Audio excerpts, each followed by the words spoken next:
Muy bien, entonces ya para terminar esta parte de fricción, vamos a resolver un último ejemplo, continuando con los ejercicios anteriores.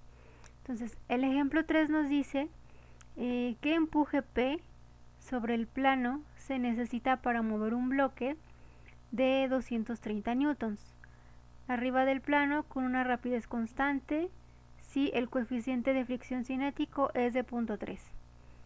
Entonces aquí nos está dando el peso del bloque, el coeficiente de fricción estático y bueno, algo que no se menciona en el enunciado es el ángulo, pero en el dibujo ya no lo ponen, que sería un ángulo de 60 grados.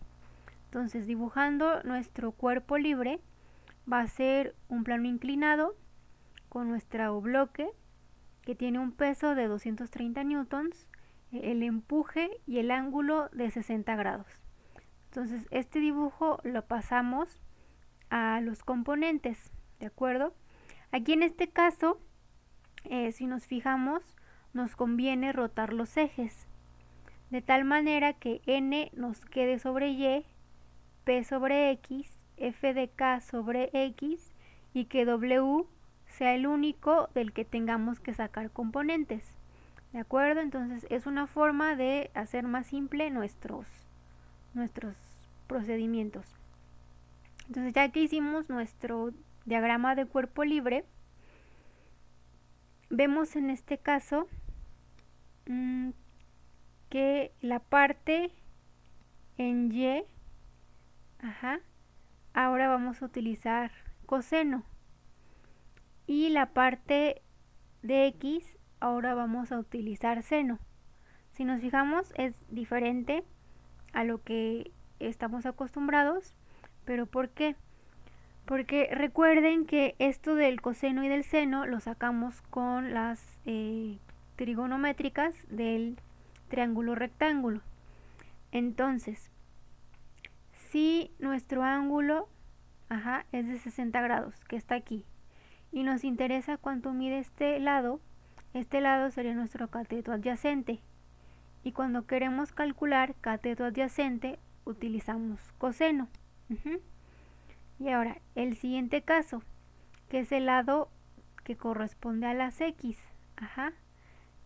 Este lado respecto a nuestro ángulo de 60 grados va a ser el cateto opuesto, cateto opuesto y este cateto adyacente.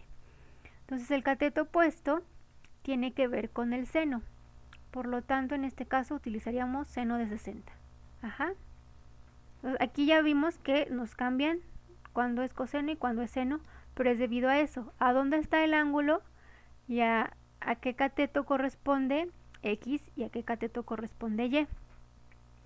Entonces el paso 2 es empezar con nuestras condiciones de equilibrio. Sabemos que la sumatoria de las fuerzas en y tiene que ser 0, entonces tenemos que ver qué cosas tenemos en y. En este ejercicio vamos a tener la n, que está en las y positivas, y la componente de w en y, que sería menos, porque va hacia abajo, coseno de 60 grados. ¿De acuerdo? Entonces, pasando al otro lado, pasaría con signo positivo y haciendo nuestra multiplicación de 230 newtons por coseno de 60, nos quedaría que la normal va a ser igual a 115 newtons, ¿de acuerdo? Ese sería nuestro primer dato con nuestra condición de equilibrio.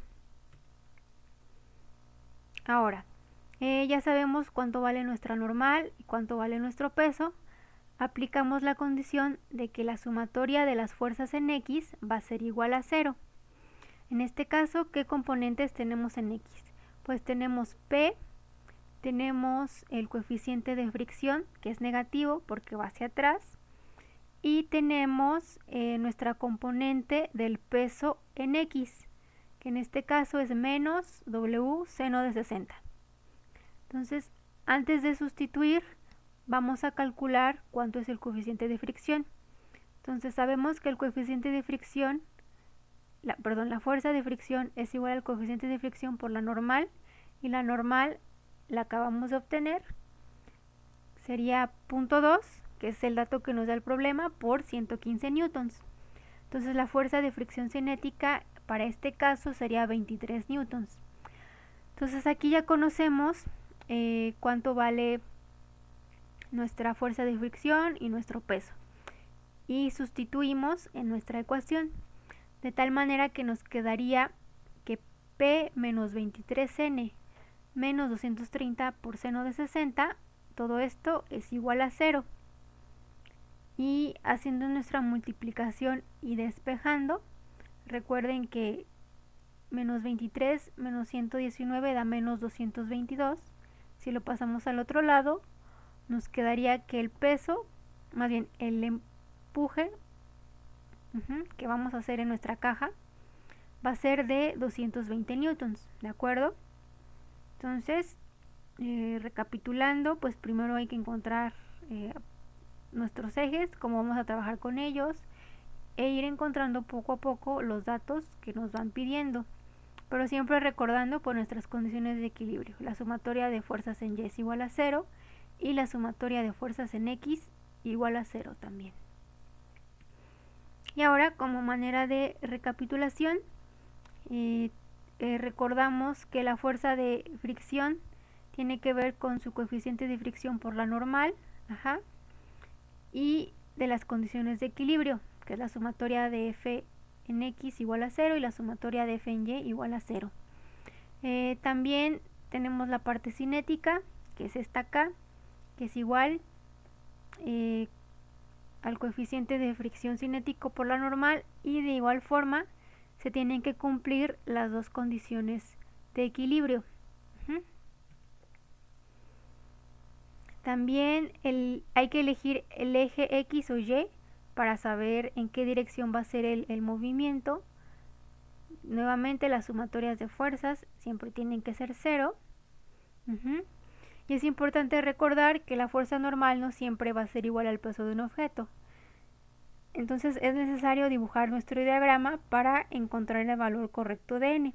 Como vimos en el ejemplo pasado, n tenía otra componente aparte del peso. Entonces, fricción estática tiene que ver, como su nombre lo dice, pues cuando las cosas están quietas, y fricción cinética tiene que ver con el movimiento. ¿De acuerdo? Y esto sería todo para la parte de fricción. Entonces, dudas, ya saben, las resolvemos en clase.